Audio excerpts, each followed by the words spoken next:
All right, so I will try to be energetic, keep everyone awake, try not to go too fast. I'm going to talk about the Mandelbrot set. And my goal is to describe the ideas that go into the proof of a fun fact about the Mandelbrot set, which was predicted by the conjecture that I formulated this morning. Okay, so predicted by the conjecture from this morning, but in a setting where we can actually prove things, namely related to quadratic polynomials. And so if you, of course, I said I was going to start from scratch, so you don't have to remember the conjecture at all. It doesn't matter. I will now state the theorem, which is joint work with Myrto. Okay. So here's the statement. Sorry, maybe I need some definitions before I write this statement. So what is the Mandelbrot set? All right, let's start with that. We have the family of quadratic polynomials parameterized by C in the complex plane. And this polynomial is said to be PCF. You've seen this definition already, but the polynomial is said to be PCF if the orbit of its critical point, namely 0, is finite. So I'll say FC is PCF, which is short for post-critically finite. The post-critical set, meaning the orbit of the critical point, is finite. If the orbit of 0 is finite. Now, these guys play a really important role in the study of one-dimensional complex dynamics, if you haven't already realized that from the various talks that you've heard even just today and yesterday. That's supposed to look like the Mandelbrot set. Oh, that's kind of a terrible picture. Here, let's at least put a little airplane component in. And obviously, the hyperbolic components do not overlap. Oh, here, we can put another one up here. OK, so the PCF points, they come in two flavors. First of all, oh, I didn't define the Mandelbrot set. So the Mandelbrot set is the set of all parameters for which the orbit of 0 is bounded. So orbit of 0 is bounded. So that's this compact connected set that I'm sketching on the board. Of course, PCF, if it's finite, it's bounded. These PCF points are in the Mandelbrot set. There's some countable subset of the Mandelbrot set. And I was saying they come in two flavors. There are what we call the centers of the hyperbolic components. So it could be what we call a center, which means that the orbit of 0 is actually periodic. When the orbit of 0 is periodic, or what are called the Misiurewicz parameters, where 0 is preperiodic, strictly preperiodic.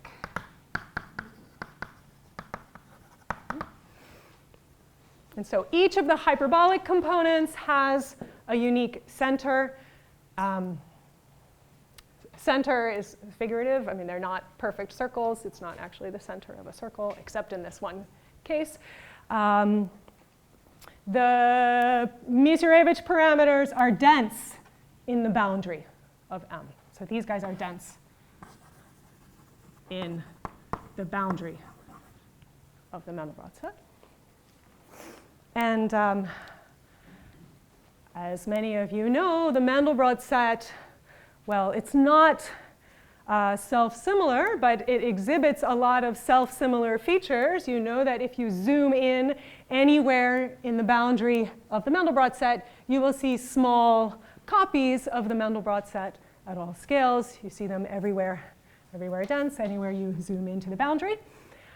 So you will also see more and more of these PCF points. As I said, of course, the Mizurevich ones are actually dense in the boundary, but then all the little centers, you'll see all sorts of little copies of the Mandelbrot set everywhere. So it has all sorts of self-similarity features, although it's not actually self-similar. But the statement that I want to make is a control is related to the geometry of M. And specifically, I should say really the algebraic geometry of the post-critically finite points. So here's the statement. There are only finitely many lines, by which I mean real lines, thinking of C. This is a picture in C, but I'm identifying C with R2 here to talk about real lines. So there are only finitely many lines in C containing more than 2 PCF points in the Mandelbrot, these PCF points in this Mandelbrot set picture.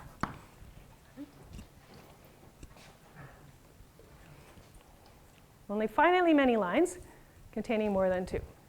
So I want to say a little bit more, but let me just first observe. Obviously, if you take any pair of PCF points, you can connect them with a line.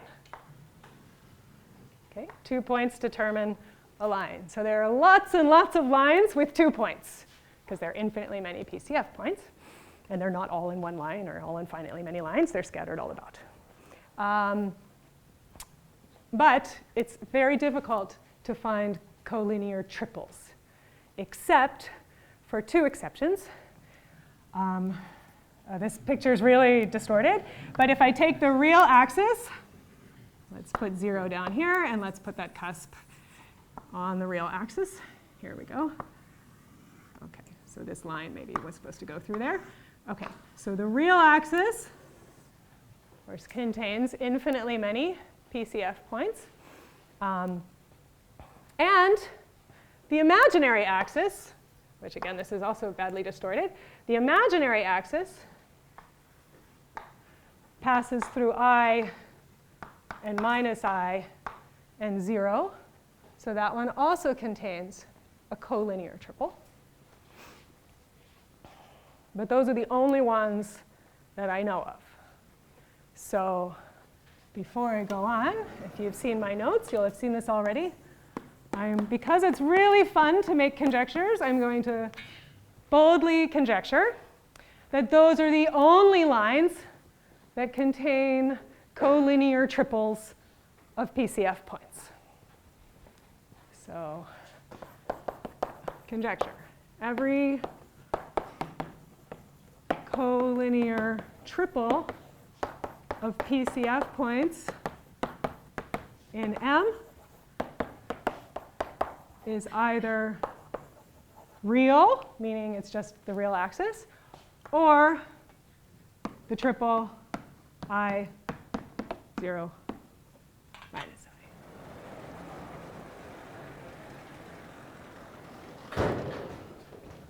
I. Okay. Yes. Wait, where'd that come from?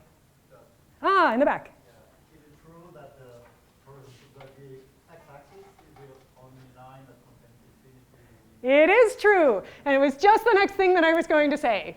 The real line, the real axis, is the only line that contains infinitely many PCF points. So all those little small copies of the Mandelbrot set, they're homeomorphic, indeed quasi-conformal copies of the Mandelbrot set. They are not sort of affine copies, or you can't skewer those baby Mandelbrot sets with straight lines.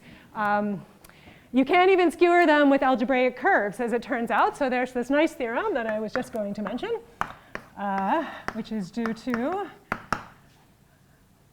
what's the order? GK. Krieger.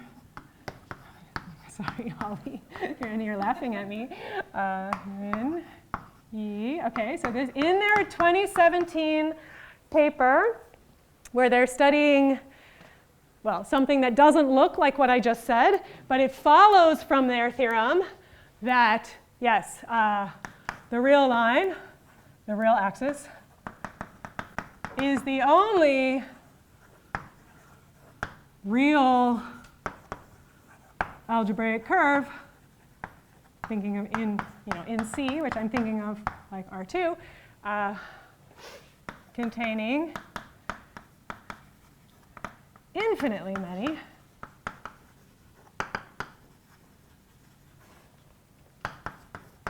PCF points in M.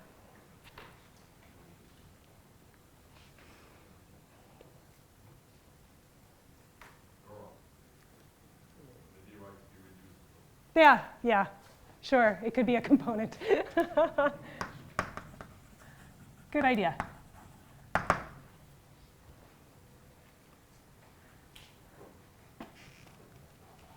Okay. There are a bunch of things that I want to say before I go on. A couple more remarks. Let me get this in order. Okay. So I began by saying this was a statement predicted by the conjecture that I formulated this morning. I just want to say that, so the conjecture was just about preperiodic points for families of maps on Pn. And it's one of the things that Myrto and I have been doing is sort of playing around with examples. Anyways, it was just, this came as a surprise that this should be the answer, but then once we thought about it more, we thought, oh yeah, okay, maybe not so surprising given what we know about these post-critically finite maps. In this case, of course, we know a lot about the Mandelbrot set. I will say how it relates to that conjecture later. I want to say a few more things. We do have some evidence for this conjecture, that for the conjectural part, that the only triples are on the real axis or the imaginary axis, and specifically that triple. And so I don't know if any of you is familiar with the work the numerical work that Mihalake and Vigneron do, that they just posted a preprint in 2024, roughly 1 year ago, and which does numerical computations to compute with a great deal of accuracy these PCF points. And to something like 30 decimal places or something, provably so that these are accurate computations. It takes a lot of computing power, but normally one cannot compute the roots of a polynomial of degree 1 trillion with the standard methods. And so, but because they were able to take advantage of what we know about the dynamics of these quadratic polynomials to run a version of Newton's method that is optimized in some way to get these roots. So they have some numerical, it's really nice numerical work. Okay, again, to compute these roots to many decimals. And so, of course, you can just check. You can check that triples are not collinear quite easily. Once you have, if you can say, I know this point to within 10 to the minus 30, if these three are not on a line, even with that error, then they're not on a line at all. So in other words, we have this computer-assisted proof. So this leads to sort of their work leads to computer-assisted proof up to what we can check. So for the moment, okay, so they compute with, as I said, great deal of accuracy up to, so the PCF points up to orbit length. Does anyone know exactly how far they went? Maybe it was 39 or something. I mean, it was really far. It was pretty shocking. Maybe that's an exaggeration. Yeah, do you know? Is it 35? Oh, for the hyperbolic centers up to period 41 or so, but total orbit length maybe was more like 35. Okay, so they listed, they have the data, they shared with us the data. Us, I never said who us is. I've got an undergraduate student who's working on this, who was actually doing the computations, named Zach Halberstam. So as part of his undergraduate thesis, he's been able to take their data and check up to orbit length well, maybe 10 or something now, that there are no collinear triples except the ones that are really obvious. So that gives me hope that it might actually be true. Who knows? Anyways, it's just for fun. And so I call this a fun fact and a fun conjecture. But it was indeed predicted by the conjecture I said this morning. But it's not a direct consequence of that conjecture. It was that conjecture combined with some facts about the Mandelbrot set that we also know. Yeah.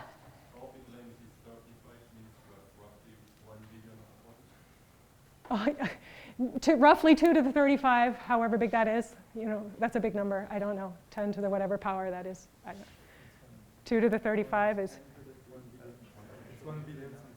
It's more than that, no? Really? Maybe more like trillion? 2 to the 10 is 1,000. Yeah. I don't know. It's big.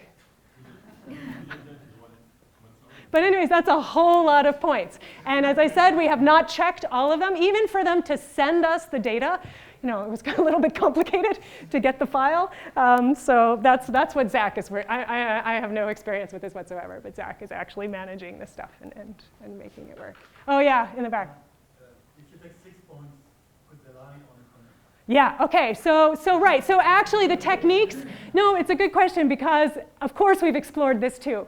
So yes, there are infinitely many exceptions with 6 points on a conic, but they're not unexpected because there are symmetric ones because of the complex conjugacy. So what happens is you get conics, of course, you can always pass a conic through 5 points, but in this case you can take 6 that are symmetric across the real axis, and then we can build conics through those 6. So there is something like a 3-dimensional family of conics that pass through 6, but beyond that, sort of beyond the ones that come from symmetry, those should be the only ones.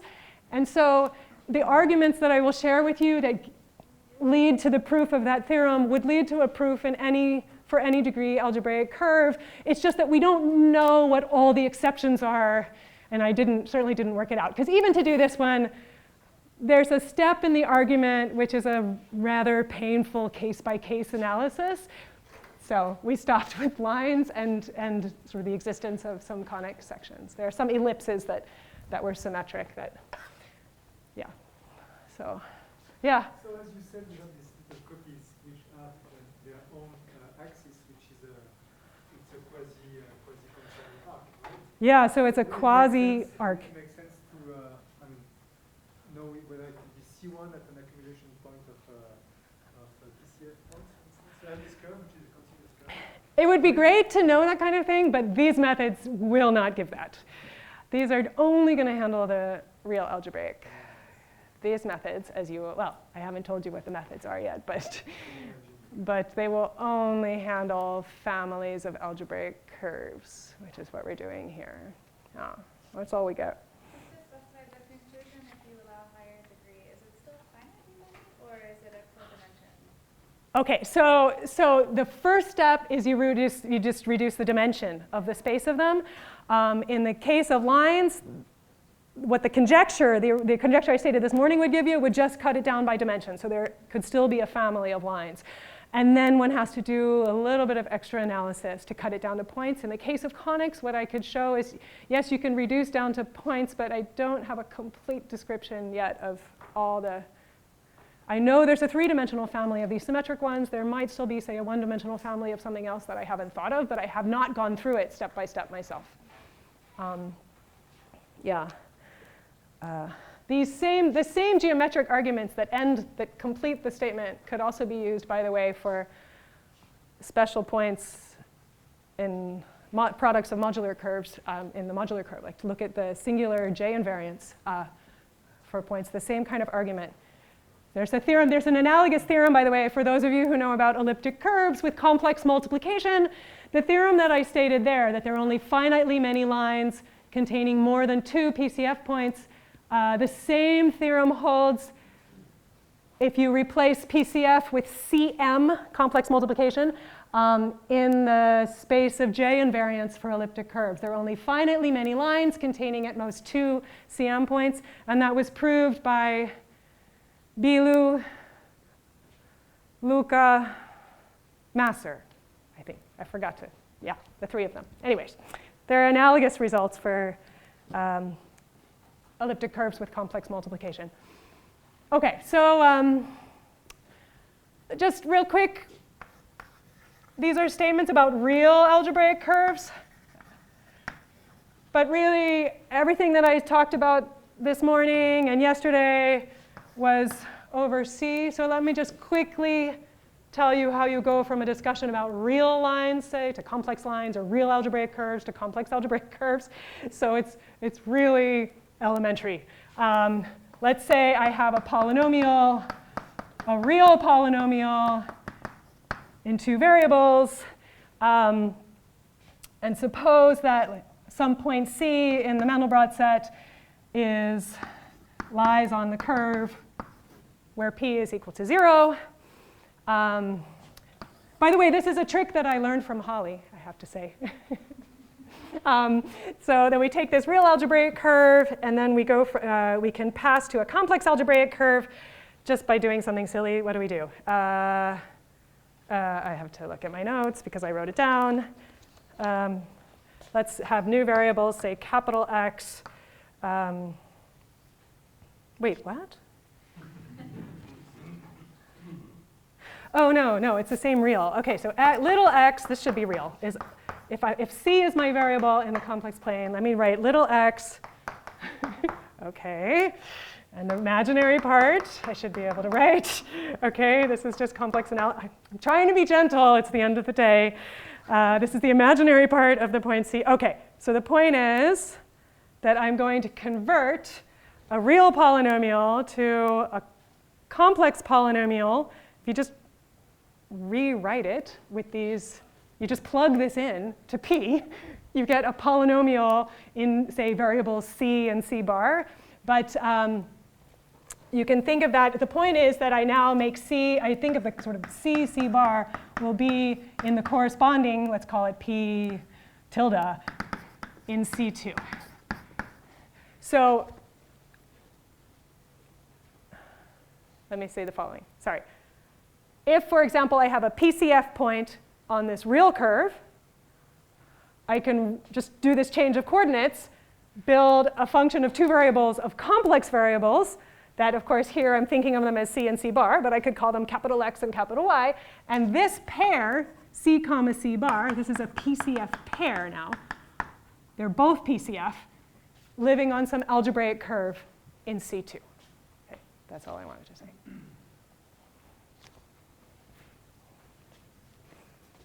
Yeah.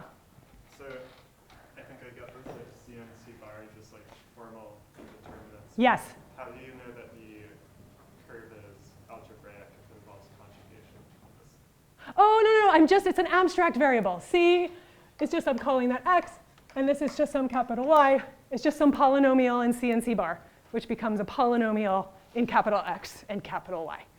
Right, so it's not that C, it's not in C, it's in C and C bar as independent variables. That's all I meant, thinking of them as two separate variables.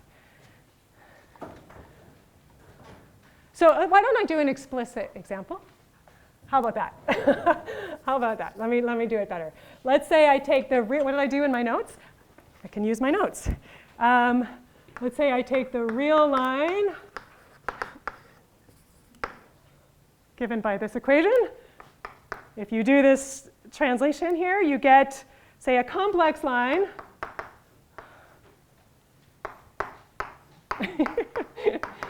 OK, this is very elementary, I assure you. Equals 2 times r. So a, b, and r are real numbers. And now I have a complex line.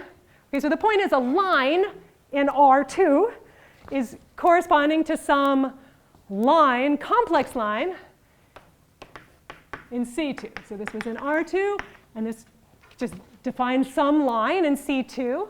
But the point, again, being that if you have a PCF point that happens to be on this line, then the PCF pair, C comma C bar, will be on that line. That's the statement that I'm making. Okay? And so really what one studies is not in C, but in C2, pairs of PCF points. and the geometry of the pairs of PCF points up in C2. And if you're familiar with the result of Gyoka, Krieger, Nguyen Yi, then you would know that they were studying PCF pairs in C2. You may also notice that the vertical and horizontal lines in complex coordinates never arise. The vertical and horizontal lines actually never arise. The real axis is the diagonal down here, but there are no other exceptions. In their theorem, if you're familiar with their theorem, they were looking at algebraic curves in C2 that contain infinitely many PCF pairs, and the exceptions are the diagonal and vertical and horizontal lines through a PCF parameter. Okay? So those were the exceptions there. Okay.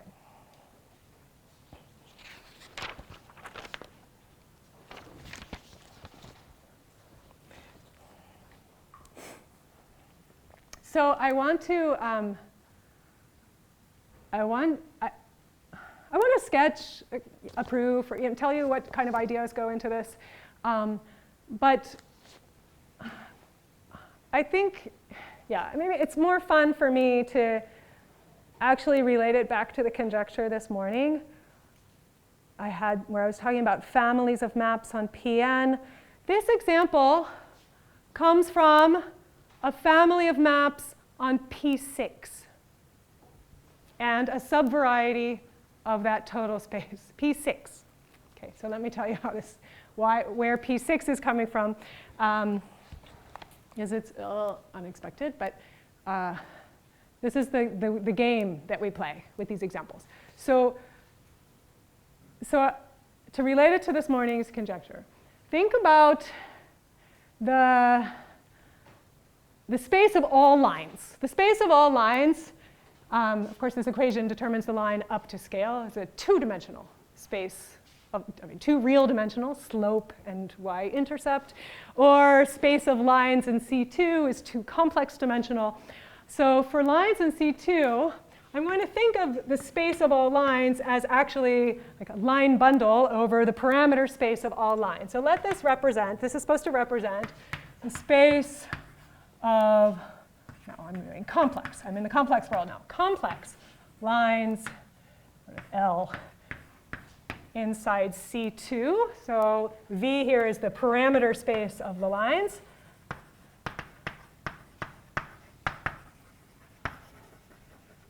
This is two-dimensional. I'm working over C, complex dimensional. Okay? And then above each line, I have the line itself. So I'm thinking of it as this kind of line bundle over this parameter space. And actually, let me throw out the horizontal lines and the vertical lines. So let's say not horizontal, not vertical, because they don't come up anyways from this real to complex passage. So I don't care about them. Okay? So let's just look at this two-dimensional family of lines in C2. All right, so this is two-dimension space. This family of lines has dimension 3. Okay. But instead of that family of lines, which constitutes a parameter space, by the way. Of course, each of these lines is living in C2. This C2 we should think of as pairs, C1, C2. So it's really, maybe I should think of it, as parameter space of pairs FC1, FC2, where C1, C2 are complex parameters. So I'm thinking again of the C2 as pairs of quadratic polynomials. All right, but what I really want to work with is not this space, this as a parameter space, but rather, so this is my lambda parameter space from the morning.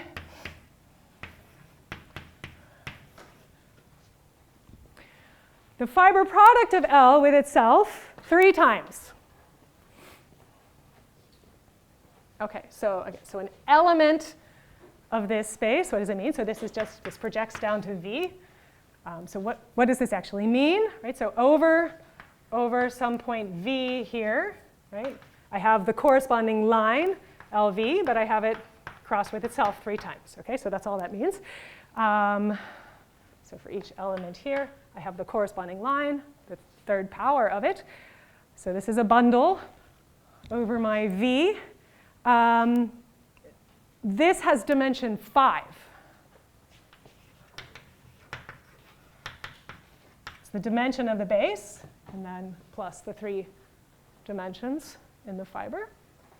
So I'm actually interested in this 5-dimensional parameter space to study this particular problem. Okay, well, how is it a parameter space? Let me say a little bit more. Okay, so really, what is an element of this space? An element of this space, a point in this space, is a triple. It's a triple of points on one line. In other words, a collinear triple. Okay, so the elements of lambda are collinear triples in C2, right? This is my C2. I have a line and an element. They could coincide. They might be 2 points the same, whatever. It's just all triples of points that live on a line, any line. Okay? So that's what an element of this space is.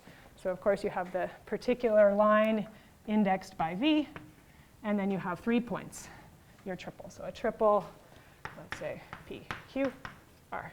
Triples, points P, Q, R that happen to be in the third power of a line. Okay, so that's what the elements of this space are. Okay? And this is also naturally a parameter space for a family of maps. Right? Each point in C2 is a pair of quadratic polynomials. Now I'm dealing with triples, so I have a 6-tuple of quadratic polynomials. So lambda parametrizes. I'll write it over here. So lambda here is parametrizing. So an element lambda in my capital lambda there is parametrizing a 6-tuple of polynomials where, sorry, let me just write this out, where my point P corresponds to C1, C2, my point Q is like this, and my, what do I call it, R, right? Yeah, R. Okay, this is going to just seem totally nuts, but this is what we do, okay?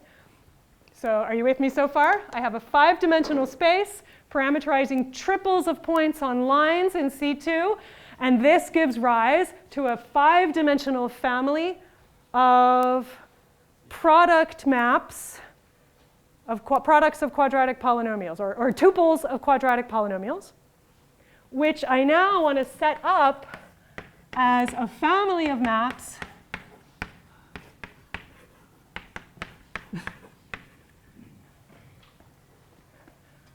it's a 6-tuple. Of course, you could have your F1 acting on Z1, your F2 acting on in affine coordinates, which you can then, of course, they're quadratic, they're all the same degree. It naturally extends from A6 to P6, or C6 to P6. Okay, is everyone with me that this lambda Z in local coordinates on P6 is going to lambda, and then this particular, the lambda 1, whatever the coordinates are, of Z1, ... in affine coordinates.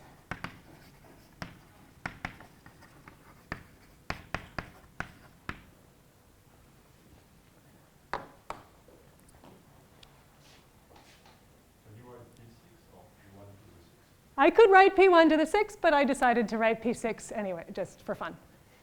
Because I stated my conjecture is P6. I can do both. It's a product map. It extends. I could put a little 1 here at the end. It extends. It extends. Yeah, P1 to the 6 is OK, too. It's just that I had formulated the conjecture this morning just for Pn. So otherwise, I could extend it to a larger Pn. Was there another question? Yeah. I Yeah. didn't quite follow how we got from there to that. Like, I understand that we have PQR. Yeah, you should explain. Yeah, let me say one more thing. Right, okay. Right, so this you understand, right? That this is parameterizing triples of points on a line. Yeah, so I just put a little arrow, but really what is happening? So I have my capital lambda, which parameterizes triples. There's a natural map, I should say, to C6, which takes a triple PQR and sends it to the coordinates of P, Q, and R. That's the map that I want. Right? So it's the coordinates P1, P2, which I'm calling C1, C2, Q1, Q2, R1, R2. So each of these points, remember, are in C2. So it's really C2 cubed, which I'm thinking of as C6. Sorry, maybe Matt had a question and then Rohini. Okay, this here. Yeah, so V is just a parameter space of lines, which you should think of as slopes and y-intercepts. It's a two-dimensional space of lines, the parameter space of the lines themselves. So those are the coordinates that give the, yeah, I like to think of them as slope and y-intercept, but however you want to think of them. These are the lines themselves. So these are the actual lines. So this one here has a natural map to C2. This is dimension 3. It maps to, an element here is an element of C2. Just happens to be on a particular line. So this maps to C2 because the lines are in C2. As soon as I get to triples, it maps to C6. So V is just P2, basically. Pardon? Is V just P2? It's not compact. And in fact, I'm throwing out the horizontal lines and the vertical lines, but even if it were its lines in C2, so it would be if I had included all the lines, it would be a P2 minus a single point. So it would not be a C2, because the only line I'm throwing out from P2 is the line at infinity. So it's a P2 minus a single point. But in fact, I'm also throwing out the curve of horizontal lines and the curve of vertical lines. So it's P2 minus a point minus 2 lines. I don't know how to describe that. Yeah. So when you say L is this space of complex lines, you mean Yes. like the total space of Total line space. bundle, Yes, right? So yes, it's like, yes. You could think of it as pointed lines. Yes. Pointed? Like, No. In V, you have a line, and then L is I'm choosing a point. Sorry, V is the parameter space, and these are the actual lines. It's the line bundle. It's the total space, as you said. Yeah, it's the total space. Yeah, yeah, okay. Yeah. Lambda, the image of lambda in C6, is that a linear hyper? It's not. It's not. So, or actually, wait, is it? Sorry. I don't know what it is. Maybe it is just linear. I haven't thought it through. I don't know what it is. But one thing to emphasize. Okay, so this L to C2 drops dimension, but it is surjective. The lines, of course, sweep out all of C2. Here, this is dimension 5 only. This maps generically finitely to its image. Its image has dimension 5. This was dimension 5. The image has dimension 5. Let me call this map rho. Rho of thing has dimension 5. I'm sure we could figure it out, but I didn't do it, so I don't know exactly what the image is precisely. Yeah. Just to reiterate, so if you're throwing horizontal line, I mean that you also throw away, say, y equals to 1 line. Correct. Yes, yes. So by horizontal, yes, I mean exactly that. Like the y equals the constant and the x equals constant. I guess those were capital letters in my coordinates, yeah. Yeah. Okay. So I'm just throwing those out. Those are just one parameter families of lines in this two-dimensional space. This is the three-dimensional now. But I'm really thinking of it as a five-dimensional parameter space of maps in dimension 6. And here was the point. The point was, let's consider the flat family of subvarieties defined by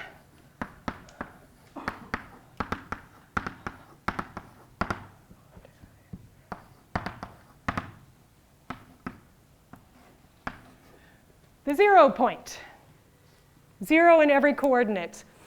But I'm in projective space, so I have to throw in the 1. So this is just a section over my lambda. So in other words, it has relative dimension 0 inside this family of varieties for this dynamical system. Okay. Okay, relative dimension 0. A preperiodic point in here, so a point x in x, curly x, is preperiodic for capital Phi if and only if P, Q, and R that correspond to that parameter are all, let's say, if the entire tuple is a PCF 6 tuple.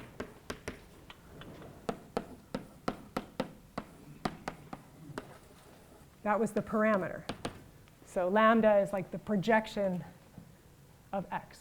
So the parameter over x, under x, the parameter. A point is preperiodic dynamically if and only if, when you project, you look at the corresponding parameter over which it sits. What does it mean if this is preperiodic? It means 0 is preperiodic for each of those maps. So in other words, every single one of those coordinates is preperiodic. In other words, it's a 6 tuple of PCF points. A 6 tuple of PCF points. Okay, let me go back to my original real line. Suppose I have a real line with 3 PCF points in the Mandelbrot set. That corresponds to a complex line with 3 PCF pairs, at least 3 PCF pairs, C1, C1 bar, C2, C2 bar, C3, C2, 3 bar. That would correspond to one of my lines here, which has a PCF 6 tuple on it, okay? Or in other words, a point in X. So that's the translation between what I was doing this morning. Now I haven't told you how to prove any of this yet, but what the answer. But this is just to connect what I said this morning about studying. Oh, I didn't even talk about Zariski density, but this was just connecting the concept of preperiodic points for this family of varieties in a dynamical setting, in some higher dimensional thing even, with a question about the Mandelbrot set. Ah, I dropped it. Okay. Let me go all the way back up.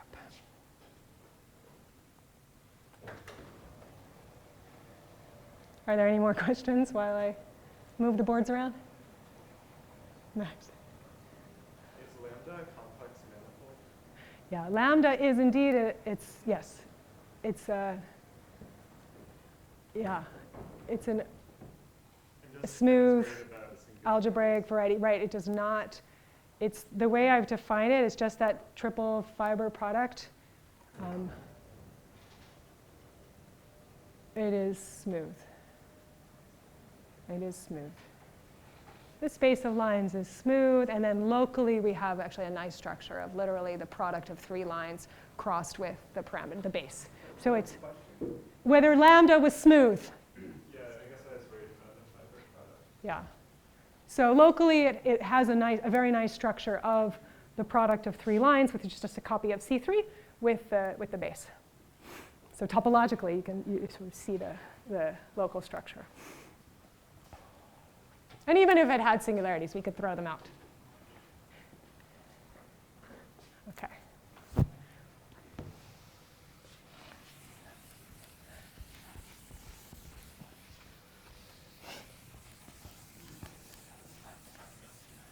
So the proof of this funny statement about collinear triples really comes from a more general statement, which is about subvarieties of C6, which contain, say, Zariski-dense sets of 6 tuples. Let me take this one step further before I write the actual theorem down that we proved that I wanted to sketch for you. suppose, so in terms of thinking about, the theorem that I've now erased, sorry. In terms of thinking about the theorem, it's an argument by contradiction. And so the idea is you say, suppose you have some infinite sequence of lines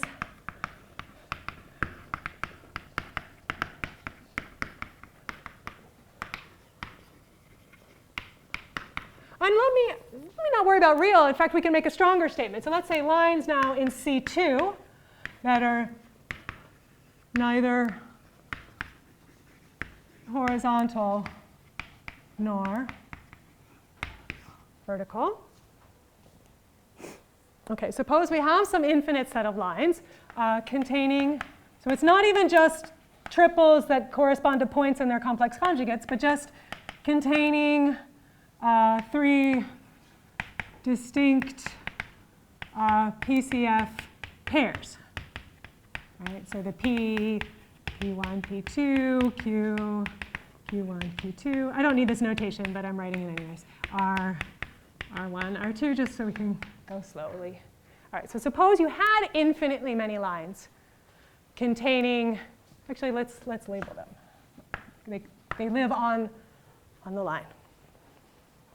So having some triple of points, distinct pairs of points on the line that are, and again, is it clear what I mean by a PCF pair? It means that both of the coordinates are parameters for a PCF polynomial, okay?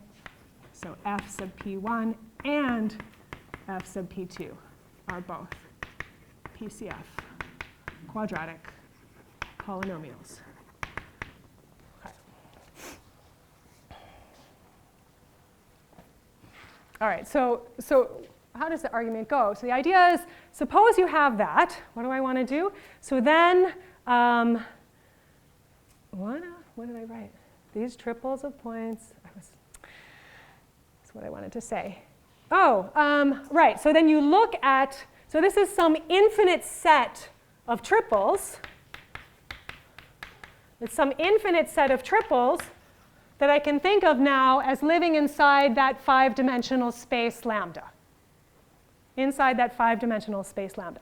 Now, because it's infinite, its Zariski closure has some positive dimensional component.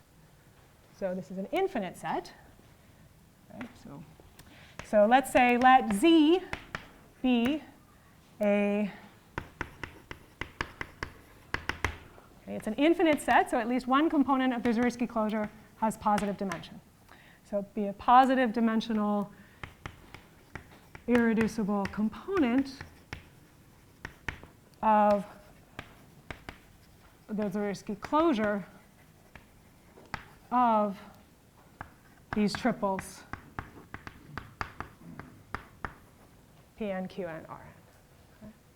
So again, this is something sitting inside, this is in lambda. Sorry for the board work. Okay.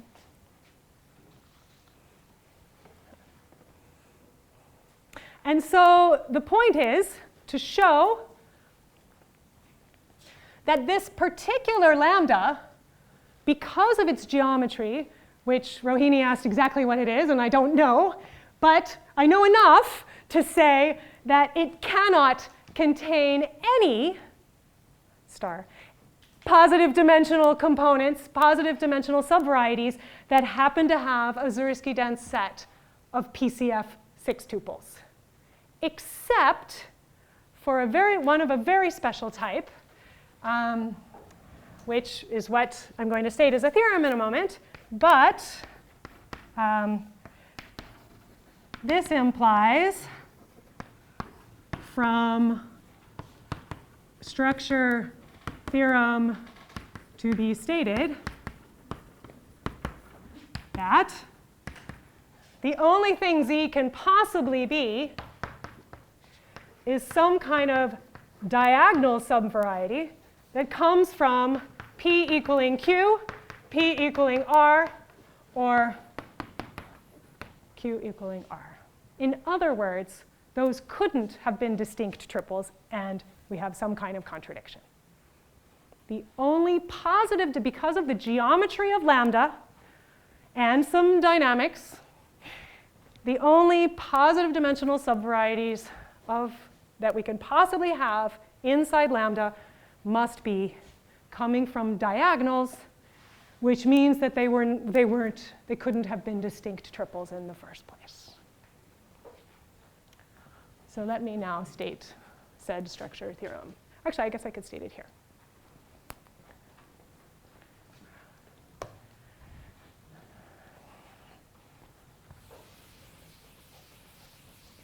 Oh, I'm going to run out of space, but well, whatever. I'll just erase and try here.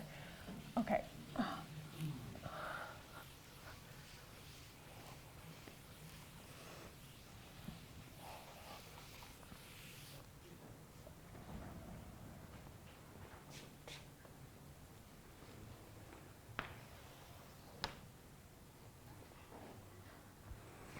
Okay, so the following theorem, which is stated in my work with Myrto, and I should emphasize that this is an exact analog of what Dragos, Halley, Kwa, and Hasi do in their 2017 paper in the case where m is equal to 2. And the statement is the following.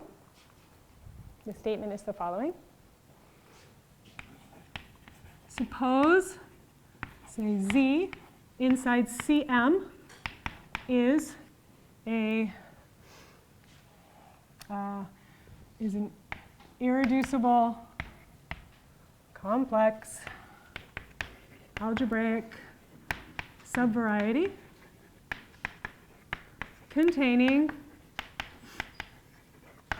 a Zariski-dense set of PCF M tuples, meaning every coordinate corresponds to a post-critically finite quadratic polynomial.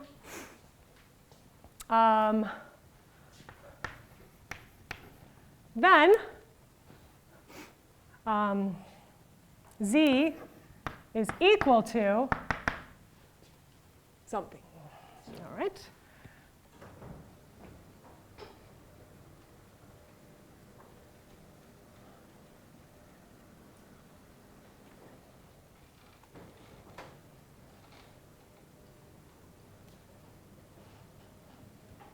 Then the point is that Z has a very, very restricted geometry. Let me say in words what the answer is, because if you see it written down, which is what's in the notes, if you happen to have the notes in front of you, it's written in the notes as theorem 3 point something. Anyways, for part of lecture 3. I don't know, where did I even write it? Oh, here, yeah, okay. It's written in the notes and it looks messy, but the point is that I guess the dimension 2 case is the easiest to state, which is the one that they proved, which is that, well, Z has to be either the diagonal, C1 equals C2, or a vertical line through a PCF point or a horizontal line. And that's it. Okay. There's a very restricted geometry on what the Z can be as a consequence of the geometry of the Mandelbrot set. In higher dimensions, it's actually the same statement. It comes from, again, either diagonals, Ci equals Cj, or constant coordinates. And there's nothing more that it can be. There are no other relations that one can have between the different coordinates in order to produce lots of PCF M tuples. Actually, maybe I can squeeze it in. If I do it like that, maybe, I mean, the way I wrote it is probably not helpful. But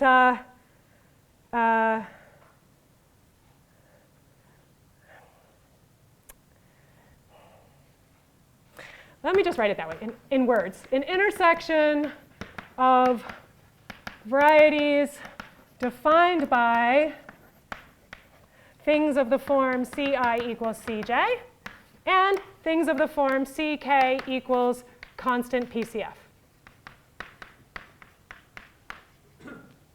That's the best way to say it.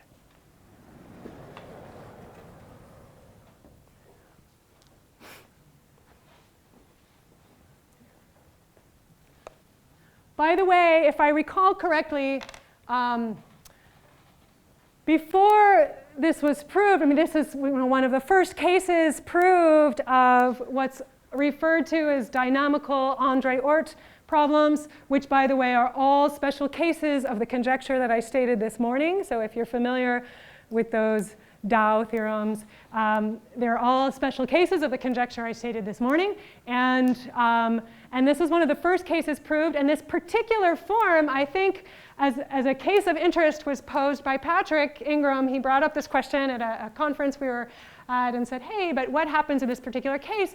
In analogy with what's known for elliptic curves. I mentioned that the theorem about lines and 2 points has an analog, but even this more general statement is a version of the André-Oort conjecture proved for where you replace, instead of working in CM, C could represent the space of J invariants for elliptic curves. In place of PCF M tuples, you take CM M tuples, where all the J invariants are singular moduli, correspond to elliptic curves with complex multiplication. But there the answer is a little bit more complicated, because you have not just, here we had just the diagonal and the vertical and horizontal lines. They've got those vertical and horizontal lines and the diagonal, but also the modular curves that correspond to pairs of elliptic curves between which there exists an isogeny. And you can have isogenies of arbitrarily large degree. And so there are infinitely many exceptions that are not the vertical and horizontal lines. However, that version of the theorem, which I guess was first proved by André in that setting, and then the higher dimensional one is proved by Pila. So this is an analog of that. And that theirs has the same form, that once you know what it is in dimension C2, the higher dimensional one is just coming from pairs of relations. So the end result is the same. But let me remark that to prove a statement like this, the tools that we use to prove a statement like this are very different than the tools they use to prove that statement about elliptic curves. And these tools do not work in that setting. There's a fundamental difference between our PCF parameters and their CM parameters, which is ours have bounded height and theirs do not. So we don't know how to use our tools to control their geometry. But after you have this classification, you can prove all sorts of other geometric statements using the same arguments that we use. OK, anyways, that was all just blah, blah, blah at the end of the day. So I want to sketch how an argument like, what else did I want to say anything else about this? OK, so yeah, maybe just one last comment. Going back to this sketch of the proof, I said what it boiled down to was I have this very particular 5-dimensional lambda inside C6. And if I had infinitely many lines with PCF triples giving rise to these PCF 6 tuples, that would give me some positive dimensional thing. But I can't have any positive dimensional. So I know exactly what the positive dimensional things are. They're here.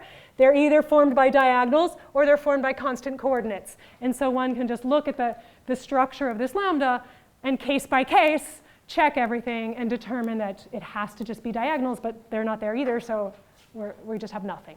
Okay, so then you're just left with nothing, just a finite set. So it really reduced to proving that statement, and proving that statement was sort of the end goal of all these lectures was to say what the tools are to prove that statement, because it's the same kind of tools that appear for all of the examples we know how to do. Yes? Have you used the specific property of the Manin-Mumford set yet? No, it's used in this proof. It's used in this proof. It's used in this proof. So, Laura, can you say one more time when you used the conjecture? I have not used the conjecture at all, and I will not. This is, I'm proving a case of it. So it's not a conjectural statement. This is, in fact, a theorem, a true theorem. Yeah, but what I wanted to say is it is a case of the conjecture. I mean, a softer version than what I wrote is a case of the version of the conjecture, is what I should say. It's a slightly strengthened case of the conjecture. Right, I'm not using the conjecture. I just wanted to, yeah, this board was just to say how it was connected to the conjecture via thinking of these 6 tuples as, yeah, corresponding to preperiodic points in a particular X. That's not a special case. Okay, so I included a sketch of the proof into the notes, but it's very short. It's like 1 paragraph, probably meaningless to most people who don't already know these tools. But I have to say it within the next half hour. I have to say the word height again. I have to say equidistribution. These are crucial for a lot of the arguments that we make. Okay, so this proof idea, proof sketch, and what am I proving? I'm proving this theorem here, okay? This structure result. Okay, so the proof, and this sketch is exactly the same as what GKNY do in their paper. It's just that since that 2017 paper, there were some advances namely in equidistribution. For example, the work of Yuan and Zhang that was mentioned in Antoine's talk. They have an equidistribution theorem that we can use that makes certain steps easier. And some work about the geometry of the Mandelbrot set, which is where the Mandelbrot set comes in, Savia, which, for example, in the work of Luo in Yusheng's thesis, one of the things he proved about inhomogeneity of the Mandelbrot set, which makes certain steps of the proof easier, as we shall see. So, huh? That's not in my thesis. It's not in your thesis? You didn't include that as part of your thesis? All right, well, you wrote it while you were a student, so, so in my mind, it was part of your thesis. All right, not part of his thesis. Separate paper from the thesis. Okay. Okay, so the proof sketch was this. So let's just suppose, let me just say, suppose Z has dimension K. Okay, Z, remember, is inside Cm. Okay? And suppose it has dimension K, and assume, as in the hypothesis here, that it does have a Zariski-dense set of these PCF M tuples. The first observation is that Z is in fact defined over Q bar. Okay, this is an arithmetic dynamics conference. I've done no arithmetic whatsoever. But the first observation is that Z is in fact defined over a number field because it has a Zariski-dense set of PCF points, which are themselves algebraic. Okay, the PCF parameters are defined by polynomial equations with integer coefficients. You know, the nth iterate of 0 is equal to the mth iterate of 0. These are polynomial equations in C with integer coefficients. So each of their roots is algebraic. You have this Zariski-dense set of things defined over Q bar. Therefore, Z is itself defined over Q bar, but it's just one variety, so it's actually over some number field. Okay, so it's defined over a number field, a finite extension, that is, of Q, and I'm going to call this field capital K. Sorry for the Ks. Okay, so now I know that it's actually, I'm in this algebraic world. We can consider a collection of height functions on the algebraic points of Z. And well, there's one sort of very natural one, which is a very well-behaved height on this product. So there is what we might call H hat. There's a very well-defined, sorry, not on Cm, but on Q bar to the M. We have a very nice height, which is just, say, the critical heights associated to the corresponding polynomials, and I can take their sum. And it's very easy to check. Sorry, that's F. I take the quadratic polynomial for that particular algebraic point. So for any point in Q bar to the mth power, I can define this value. This was my notation, if you recall, for the canonical height. And now it's for this particular quadratic polynomial on P1. And I'm evaluating it at 0, which is the critical point. And this defines some function on Q bar M, and it's turns out to be very well behaved and comparable to standard Weil height. Okay, but that's actually not quite the height that I want to think of. I'd like to define two more heights when I restrict to z specifically. So I could, of course, restrict this to the algebraic points of z. But I'd like to consider slightly modified ones where I take my z, which is some little k dimensional, and I can project it in, say, two different ways by forgetting some of the coordinates. So let's say here I have a tuple of coordinates I1 up through ik. So I forget the other. So this parameterizes ci1 up to cik. And I have another tuple of coordinates, j1, jk. And I claim that I can find two tuples of coordinates, except in one situation, in which this will project dominantly to both of these factors. Okay, so the only way I wouldn't be able to do that is if z is itself defined by taking m minus k coordinates and making them all constant, but then I would already know z is special in this way, so I can ignore that. So I can safely assume that there exist two not equal k tuples of coordinates so that the projections where you forget the other factors are dominant or surjective. Okay. So z can project in both of those ways. And then I want to think of the heights just of those components. So I want to define two height functions, say an hi, which is, hi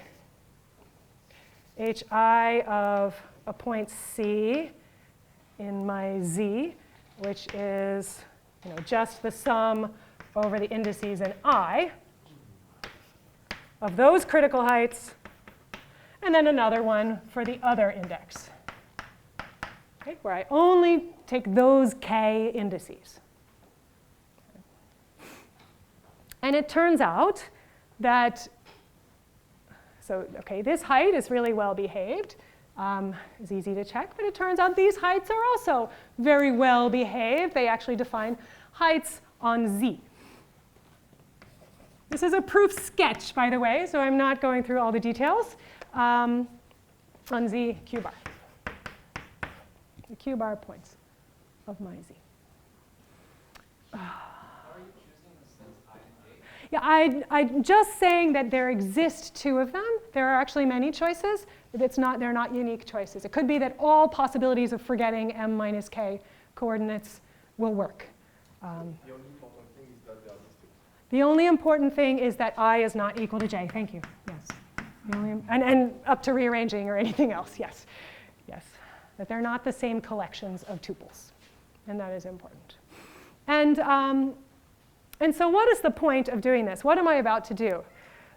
This is something that was mentioned in Antoine's talk. The equidistribution of Galois orbits plays a very important role in all of these proofs of cases of these conjectures. So the point is this. If Z, let's say you have just a PCF M tuple inside here. I have a Zariski-dense set of them, but let's just for the moment say I have one of them. Then that point, it has algebraic coordinates. This height will be 0 for that point, because these things are 0, I mentioned this morning, if and only if 0 is preperiodic. In other words, it is a post-critically finite transformation. Okay, so PCF M tuple corresponds to this height being 0. So of course, these are subsets of the sum, so these are also 0. Okay, so a PCF M tuple, if C is a PCF M tuple, that implies that this H hat of C and the HI and the HJ are all 0, because all of the terms are 0. Now 0 is the smallest these heights can be. This is the minimal height for this particular height function. And the arithmetic equidistribution theorems, in particular the one of Yuan that was cited in Antoine's talk, and, or even stated, more than just cited, and the version of Yuan and Zhang say the following thing. If you have an infinite sequence of small points, meaning, for example, if they have height 0, or if they have height tending to 0, and if they're generic, so they're not trapped in some smaller dimensional subvariety, so if it's a generic sequence inside Z, which is small, so the heights are going to 0, their Galois orbits are uniformly distributed with respect to some natural measure, which is determined by these heights. Their Galois orbits are uniformly distributed with respect to some natural measure. And what is the measure here? What is the measure here? Well, it's very easy to describe.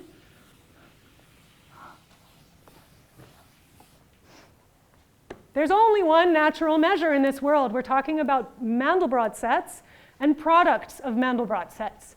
There's only one reasonable measure to even think of when it comes to post-critically finite maps on the Mandelbrot set, and that is they are uniformly distributed. In fact, we know over C, forget about arithmetic, that the PCF points are uniformly distributed with respect to the harmonic measure on the boundary of the Mandelbrot set. This is a theorem from the 80s of Levin. So just a remark. Levin, I don't know, maybe 1989, proved that if you take the entire set of PCF maps inside the Mandelbrot set, and you order them by, for example, the orbit length of 0, or any number of ways, or by period if you're just looking at the centers, or tail length if you're just looking at certain Misiurevich points, they are uniformly distributed with respect to a measure that I will call mu m, which is the harmonic measure whose support is equal to the boundary of the Mandelbrot set, its harmonic measure as seen from infinity.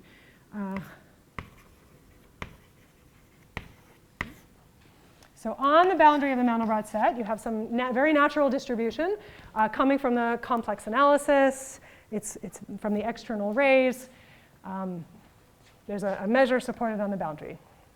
Now this particular measure, and he proved that these PCF points are uniformly distributed if you take all of them. This particular measure, to compare it to some things I was talking about this morning, also happens to be the bifurcation current as a 1-1 object, or measure, /measure, for this family. So if you trace through the definitions of things that I mentioned this morning, you will see that this same measure arises as a bifurcation measure for this family with that definition about critical points that I stated earlier. So there is, I'm claiming, only one natural measure to consider. And so in this case, what measure do we have? Now we're in this product of Mandelbrot sets, basically. We're in the CM. And so the only reasonable thing to do is to take that measure from each component and take some kind of product. It's the only thing that it could possibly be.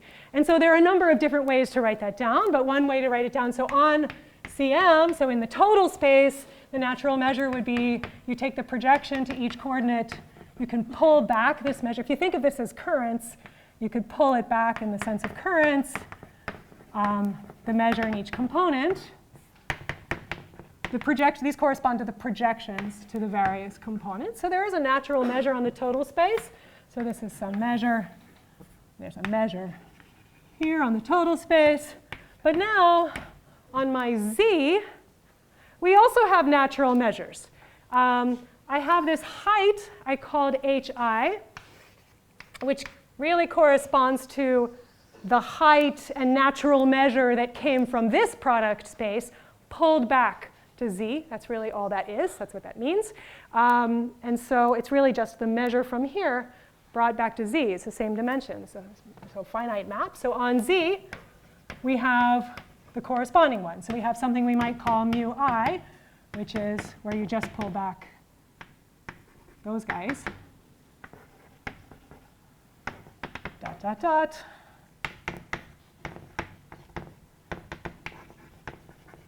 And you have the corresponding mu j, where you pull back those other coordinates. So I have now two measures that are natural on my z. And maybe I have many more of them if I take different choices of coordinates. So the arithmetic, the number theory stuff, is telling us, let's just take that all as a black box because I don't have time to get into it, is we can use their machinery to say, well, there is a hypothesis we need to check, but these measures exist, and I know that they're both non-zero on z.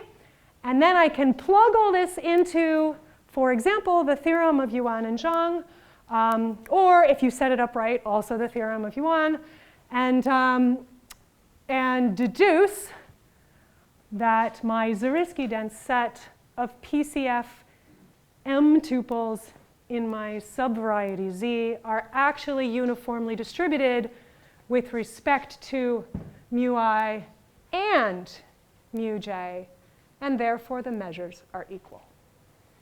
So equidistribution, arithmetic equidistribution. Okay.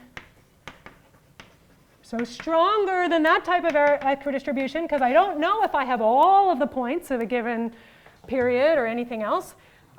I'm using the Galois orbit version of equidistribution. For example, as proved by Xinyi Yuan and Shouwu Zhang in their manuscript that Antoine was mentioning, or perhaps the earlier version of Yuan, although it does require some work to set it up correctly and make sure that you have all of his conditions satisfied. It's not for free. Here you get it for free. Yuan Zhang implies that these two complex measures must coincide. Okay, and now finally, we can use what we know about the Mandelbrot set. What does this mean? Let's just take a step back. I have this algebraic variety inside CM, which is projecting to the coordinates surjectively, say, or dominantly, to these two different collections of coordinates. So it's really producing, we've heard a bit already about correspondences. One should think of this as something like a correspondence over these two different copies of CK. So I've got some Mandelbrot set product over here, and I've got some Mandelbrot set product over here, and this algebraic correspondence is telling me that, well, those measures are the same. So it's, how did Rohini write it? It's like pi 2, pi 1 inverse. I'm pushing my measure here to the measure here. It has to give me this correspondence of measures because they're the same up here in Z. So what does that really mean? This is the same argument they do in the case of M equals 2, where these are just copies of C, is that you're basically saying, I have a little copy of the Mandelbrot set here. You can do it by slicing, or you can do it in this higher dimensional case. Anyways, I have a little copies of the Mandelbrot set or products of pieces of Mandelbrot set that I'm identifying over here. But we cannot do that. We cannot do that because the Mandelbrot set is inhomogeneous. So here's a theorem. So in the GKNY paper, they give an argument to say why you cannot have an algebraic correspondence over the Mandelbrot set. That is to say, a correspondence that identifies the boundary of the Mandelbrot set here with the boundary of the Mandelbrot set there, unless it is the stupid one, the identity. Unless it is the diagonal here, which really means a point here is the same as the point here. So there is a correspondence, it's just the trivial one. Okay, so they go through that argument dimension 2. One can shorten a lot of that if we can just cite Yu Sheng's result directly. So let me just state it here, so I have just enough time. And that would then finish the argument, which is the statement. So in this form, which was proved by Yu Sheng, which says that what? If, let's say, U and V are open sets in C, phi from U to V, I don't remember exactly how you formulated, but let's say phi is univalent, such that, that happen to intersect the boundary of the Mandelbrot set. And if I know that it takes the boundary to the boundary, this is, just, it's a conformal map that's preserving the boundary sort of topologically as a set. It's not even a statement about measures. So preserving this as a set. So if that happens, then phi is the identity. Okay, so if you have any small piece of the Mandelbrot set which looks holomorphically like another small piece of the boundary of the Mandelbrot set, actually you were looking at the same thing, the same set. Did I write it correctly? I hope. Okay. So, all right. So I wanted to say some concluding remarks. Okay. So this was just a sketch, but a lot of the what I wanted to illustrate is this is all supposed to be, as I said, one example of the conjecture, and a lot of the examples go through arguments of this flavor where we're interested in the structure of this particular set of points. These special points that we're looking at are small with respect to some well-behaved height function. So in a lot of the special cases, there's some work to check whether or not that height function you've defined is quote unquote well-behaved. So often there are hypotheses. But once you have that in hand, one can apply one of an assortment of equidistribution results. By the way, Antoine didn't mention his own equidistribution results, and there are other versions. By the way, the arithmetic form, sorry, interjection here. The arithmetic form of this, so Levin proved working over the complex numbers, that if you take all of the PCF maps, or say all of the centers, we know that they're uniformly distributed on the boundary of the Mandelbrot set just using complex analytic arguments, and it's not a hard argument. If you want just the arithmetic form of this, so forgetting about this higher dimensional mess, let's just say, the arithmetic equidistribution for PCF, just this one-dimensional thing, this version, that is to say, take any sequence of PCF points and look at their Galois orbits, the fact that those discrete measures will converge to this mu_m follows, actually first it really goes back to a paper of Rumley from 1999 who proved an equidistribution result that applies in this particular case of the Mandelbrot set. So that the arithmetic equidistribution for PCF points follows from a paper of Rumley. It was called On Bilou's Equidistribution Theorem, where he generalized Bilou's theorem, or gave his potential theoretic proof of Bilou's theorem in a slightly more general form that includes this case. But it also follows from then a collection of works. Since these weren't mentioned yesterday, I want to mention them now, by Antoine, by Charles, together with Juan, and by Matt Baker, together with Bob Rumley. All of these were published at the same time, which I believe was the year 2006. Am I getting it wrong? Yeah, you should get my name. Why? Because it was proved, the point of my paper that year was to have the non-Archimedean study. And the complex proof using our characterometry was done by OTCA.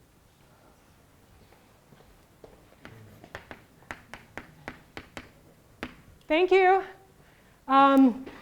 So I'm keeping your name up, however, because he does have a paper proving an equidistribution result. And one of the things, in fact, that I should mention about these is that both in Rumley's case and in these cases, that it goes beyond the complex case and proves the equidistribution at all places of the corresponding number field. And here, in this case, one can define everything over Q, and so anyways, for every prime, there's a corresponding equidistribution of these things which follows from these. So I do want to mention these and keep his paper listed up there as a reference, but thank you, I didn't think to write down OTCA. And so it was just to say, okay, structurally, a lot of the cases go, yes, in this way. So there's some setup, there's some building of a height function, whatever the, like this is a totally weird thing, the lambda, the 5-dimensional lines, whatever. But in normal cases, you have some height function on some space. You want to show that it's non-degenerate, has good behavior in something so that you can show, you can use these various equidistribution results. And then what? And then in essentially all of these cases, you're left with something that's maybe analytic, a statement about measures, or a statement about some structure of these points, and then you'll need some additional tools. Some might still be arithmetic, as it was, say, in the proofs that Thomas and Charles had given for the dynamical André-Oort type statements. Or sometimes they're purely analytic at this point, as in this argument, where once you have equality of these measures, you can use something about the Mandelbrot set, some complex dynamics tools to complete the argument. So this has been sort of the way a lot of these proofs have gone. Now, on the, so of course I think it's a good collection of tools, but we're kind of stuck also. Like there's a lot missing. There's a lot of the questions in higher dimensions. We don't know anything about the conjecture I mentioned this morning in P3, for example, for families of maps in P3. And so what are the complex dynamics tools that we need? I don't even know exactly what they should be. So there's just, anyway, so much still to do. And so I want to leave you with that.